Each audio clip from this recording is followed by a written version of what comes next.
potential already. All we need is to show people our comics and say, people have bought these, we can make a movie out of it. And they'll do it right away.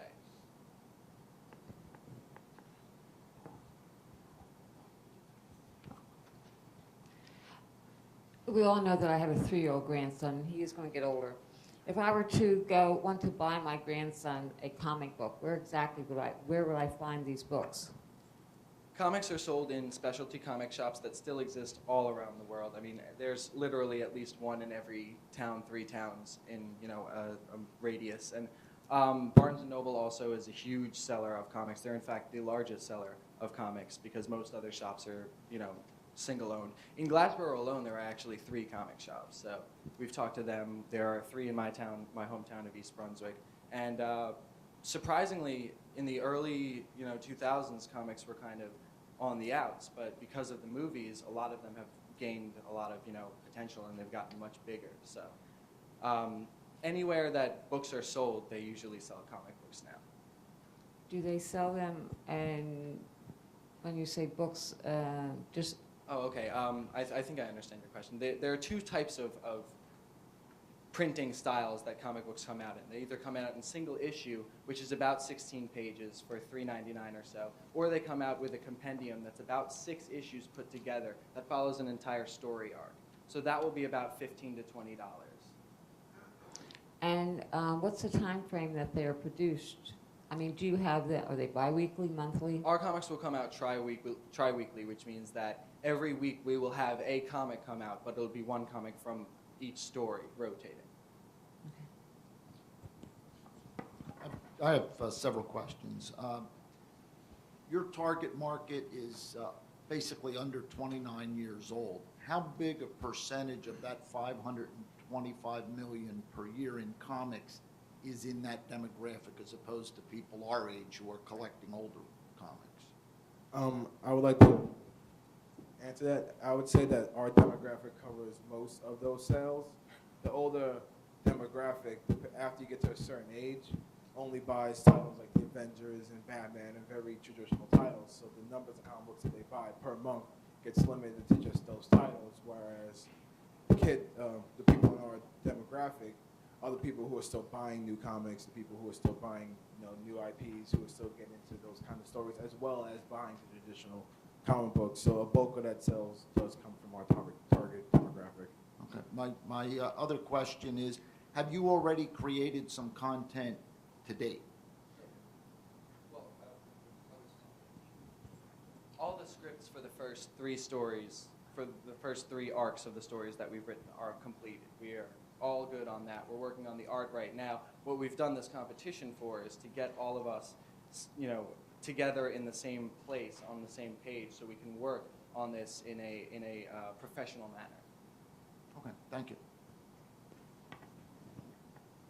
What exactly, if you could explain in maybe more detail, what is your marketing plan to make your target market aware that you have this product to offer?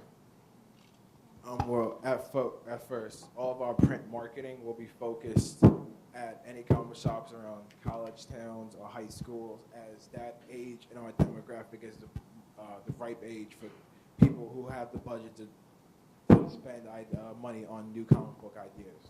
So like college kids, older high school kids is where we'll focus on all of our print marketing, flyers. But how are you going to focus? In what manner? Posters, flyers at comic book shops, like how we said, these free flyers that are left in the stands usually get dumped in the bags with them. People shuffle to them later. The online, our websites and ads that we will put on other websites, like video game websites, like other comic book websites, where we know our audience is already going to these websites. That's where they'll be exposed to our ads. And one of the things that we talked about earlier was the viral marketing campaign that we're going to try to put out. We're going to try to make some quick, short YouTube videos, maybe from the steeples and from some of the more earth-grounded stories, the less fantastical. And we're going to do this to kind of get a buzz going and get people saying, what is this production company that made these short films all about? So we're going to bring all of this together. The main goal is to have 3 universes full of multimedia. So every single aspect of media can be involved in these three stories. We can put movies, TV, video games, the internet, forums, and all these things, put them all into one kind of bubble. Because for me, the comic books themselves are a beautiful thing because they're a blend of art and writing, and they're one of the only things left that still carries that. So we want to expand it into a larger area. How many other legacy-like organizations are there? And my real question is, how frequent is it that new material is introduced into the marketplace? Is that unusual? Well, the smaller companies such as IDW, Dynamite, and the independent labels, they don't really make that many new titles. They reuse titles such as Conan the Barbarian, Lone Ranger, as we said before, comics like that. So as an independent label making our own stories, there's not really many. So when we compete with the other independent labels, we have a leg up. And as well as with Marvel, is they only have the same stories been going on for a long period of time. We're coming out with new work. There's not that much competition for new work. And I also would like to add to that instead of starting many legacy as companies, many young writers who have stories just try to write pitches and then get the small independent companies to sign them on as like a spot-on writer. Very few people are trying to print their own comic books in-house. If you have an idea, you usually try to get it published through someone else. Yeah, an important thing to remember is the reason why we're going about this way as opposed to just writing the stories and pitching them to Marvel or DC is because we don't want to necessarily have our stories controlled by another property that, Disney bought Marvel recently, so there's a whole big thing there. How are they going to deal with censorship when Disney has a different concept of censorship than Marvel does? So starting a new company is going to give us the chance to build from the ground up. And when we're talking about starting with comic books and moving into the other mediums, we're talking about starting as a small company and then exploding into a big company. The last question I have is, you don't have a finance or an accounting or that type of a person on that type of skill set Not yet. on your management team. Is that No. that something? The whole point of the first 3 years is to make sure that the comics run smoothly and that we gain a fan base. After that, once we start worrying about licensing potential, about law, we're going to start talking about hiring lawyers. But for now, most of the money that we're going to be making is going to go to the artists. And they're very important to us because we need them to make these comics. And they're very, very good at what they do. And they need to have some sort of monetary compensation in order to do their work. The one question I have, I thought this was a very intriguing business plan, very well written, very clear. You clearly know your business. You want to be friendly and open to readers and have a personal relationship. The one section that I had a lot of difficulty with was distribution and Diamond comic distribution. And I couldn't understand what you were saying there, so I'm wondering if you could expand a little on that. The way how distribution within comics work is that unless you're going to drive to every store, you have to get it mailed out. The way how Diamond works is you get approved with them based on their an agreement that you guys set up between the company and Diamond. They send an ad for your comic in their previews magazine, which they release every month, that they send to all the vendors that order from them. And then based on how many vendors sign on to grab your comic book and how much money they get for it is how much money you get from Diamond. At this stage, at least for the first year, we won't directly be dealing with Diamond because all the comic book shops that we know are local shops that we can all drive to, drop off the comics ourselves, work out the deal with the store vendors. It won't be until we're trying to get our comics into all the shops in New Jersey and then the tri-state area eventually that we have to start dealing heavily with Diamond. At this point, distribution mainly relies on us. So you're going to handle distribution yourself initially, and then is Diamond a national? Are they the primary national distributor? Yes, They're they're the the only only one. one in North America that distribute Do they comics. normally pay you in advance on an estimate of sales? Is that how they pay you afterwards, based on what it? On what the shop actually makes. And maybe last question, since the mic's going all the way down the table and has returned. I'm old school. I have children your age. They tell me I'm old school. I like to read a newspaper. Do you think comic books will continue to your assumption is that comic books will continue to exist into the future as opposed to just be a web-based medium? I just like to hear you talk a One of little bit the about that. most important things about that is actually that Marvel had recently put out pretty much just every comic they've ever written online. They've scanned them all, they've put them online, you can have a subscription, it's like $14.95 a month, and you can read every single comic online. A lot of people would think that that would make comic sales go down, but in the past 2 years, or the past 3 years, Marvel has doubled their comic sales alone. Doubled. Just the comic sales. Not any toys, not any licensing, not movies, just comics. So apparently, it's the opposite. People see these comics, they see the comics online that they can read, and most of these are comics from the 60s, from the 70s, from the 80s, but they do print the new ones that come out. You ask any comic book reader, and the first thing they're going to tell you, I want the comic in my hands. I want to hold it. I would love to read the stories myself online and get the information, but when I buy a comic, it's a personal investment for me. I collect comics, I hold on to them, they're in my basement, I pack them away, I take care of them. It's more than just information. It's an actual piece. It's like, you know, books will never go away just because the Kindle's here. You know, people still love to hold books. Yeah, it's pretty much like you were saying, people are old school. Like, comic books come out on Wednesdays, people go, they get the new books. This is a tradition that many people have been keeping for years, and it's something to do on their Wednesdays. It's something that they like to do. Just like how people like holding the newspaper or their favorite book, you always want that issue in your hand. We're actually out of time, so if Sarah would come forward.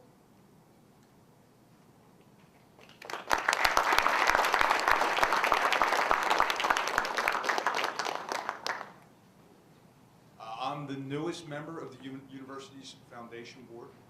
As my title might indicate, I'm in the nuclear power business and have been now approaching 28 years, which is just amazing because it feels like just yesterday that I started. I'm a 1982 graduate of the Villanova University with a degree in mechanical engineering. Over the course of my career, I also held a senior reactor operator's license at the Limerick Generating Station. Some might be familiar with that in Montgomery County in Pennsylvania. I have 3 children, as I made a reference to, a recent college graduate. My daughter's doing graduate assistant work at Wesley College, studying for her master's in education. I have a son who is at York College of Pennsylvania studying mechanical engineering, and a high school senior who's very much anticipating his foray into college. I live in the Chadsford area, and I'm very glad to be here this morning. Thank you.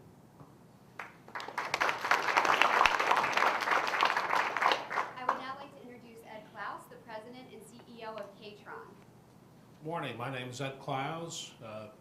I've been chairman and CEO of K-Tron for 12 years. K-Tron is it's a little company, not so little, about $250 million a year in revenue, based up in Mantua Township, right off 55, but with business locations all over the world. We have a big manufacturing plant in Switzerland. We have one in China. We have 5 across the United States. We make equipment that goes into the heart of the manufacturing process in food, pharmaceuticals, plastics. A simple example is combining raisins and bran. In Raisin Bran, more complicated would be 8 or 9 additives, enzymes, other things in very precise proportions in, say, a pharmaceutical product. K-Tron's my second career. The first 25 years I was a merger and acquisitions lawyer, a large global law firm. At age 50, decided to make a switch and go on the other side of the fence. I'm a graduate of Harvard College, New York University School of Law. Wasn't going to mention my kids, but I have 2. One who is a graduate of Duke and who works at Duke in development work, and a daughter who's a lawyer in Philadelphia, went to Wellesley College, undergraduate, Boston College Law School. Glad to be here. I did this last year. It's a lot of fun. I would now like to introduce Joseph Litza. I hope I pronounced that correctly. He's the. It's Litza, but I'm it sorry. really doesn't. I'm not so good with names. He is the president and CEO of Susquehanna Patriot Bank. Thank you. I'm Joe Litza. I'm actually the divisional president of Susquehanna Bank. We have a habit at Susquehanna of changing our corporate structure, titles, and company names every few months or years. And so it was probably 3 years ago that I was the president and CEO of Susquehanna Patriot Bank, which no longer exists. But I'm delighted to be here. I am a career community banker, and for me that's about 30 years. Susquehanna Bank is a $14 billion community bank covering 3 states predominantly, southern New Jersey, Pennsylvania and Maryland, a little bit in West Virginia and the like. About 220 some odd branches, in a variety of financial services businesses, and are having a great time actually learning about these new businesses, and hope to see them all succeed actually, and maybe have an opportunity to do business with them sometime.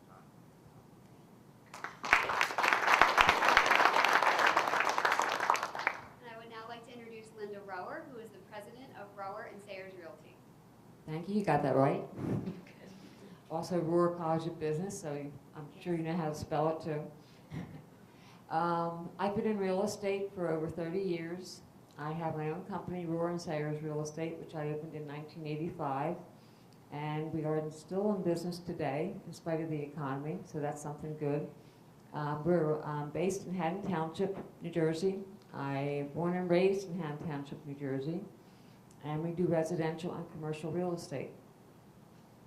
I'm also a trustee at Rowan University. I'm also a trustee of the William G. Rohrer Charitable Foundation that was able to give a nice sizable donation, so now we have the Rohrer College of Business. Bill Rohrer was my father. I'm also a chairman of the board, not to be in competition, of First Colonial National Bank, another hat that I wear in Collinswood, New Jersey. We're a small community bank. I don't want to take your thunder. Everyone knows I have a 35-year-old daughter, and you know I have a grandson. His name is Griffin, and I'm very happy to be here today. Thank you. And last but certainly not least, I would like to introduce to you Paul Tully, who is the principal at EcoWealth Strategies. Good morning. I too am both happy to be here and very impressed by what we've heard so far and what we have read in the material given to us in advance. So congratulations in advance to everyone. I'm a graduate of Rowan. I live in Winona, which is about 10 minutes from here. I do own Eagle Wealth Strategies, which is basically an investment and retirement planning firm that I started back in 1989. It's located in Woodbury. We oversee about $170 million for various businesses and individuals, primarily retirement-oriented. At Rowan, I serve on the foundation board of directors and also on the investment committee. I'm the third banker on the panel. Back in 1989, I was one of the founders of a bank called the Bank of Gloucester County, which today is morphed into the bank, and I'm still a director of that bank and serve on the investment committee. I have 3 sons, all in their 20s, all graduates of various schools, and all in the financial or investment business. Either one son with me, 2 sons in New York, and real happy to be here today, and thanks to everyone else who has attended. If we could have one more round of quick applause for our fantastic panel of judges today. And this time I'm going to bring Lauren back up to introduce our next team.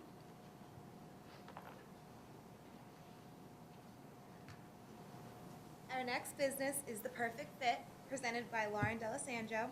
The Perfect Fit is a lingerie store specializing in extended sizes for small women. Hi, my name is Lauren D'Alessandro. I'm a senior at Rowan. I'm graduating with my bachelor's degree in May, and my business is called The Perfect Fit. Now, how many women here today, I'll be honest about this, how many women wear a bra? Just about everyone wears a bra. Now, how many women actually enjoy shopping for bras? Now, whether you enjoy shopping for them or not, imagine this. What if, in order you could start discovering that you couldn't find your bra size in any of the stores that you regularly shopped at? So you travel about 3 hours away to go to a specialty store. You try on 10 to 12 bras only to find one that you like. And you pay $80 for that bra, and a few months later it falls apart because it's made out of flimsy material. This has been my experience shopping for bras so far. And after working at Victoria's Secret for 2 years, I found that I'm not the only person that has this problem. There are a lot of women who have a very hard time finding their bra size. As a matter of fact, 8 out of 10 women wear the wrong bra size according to market research.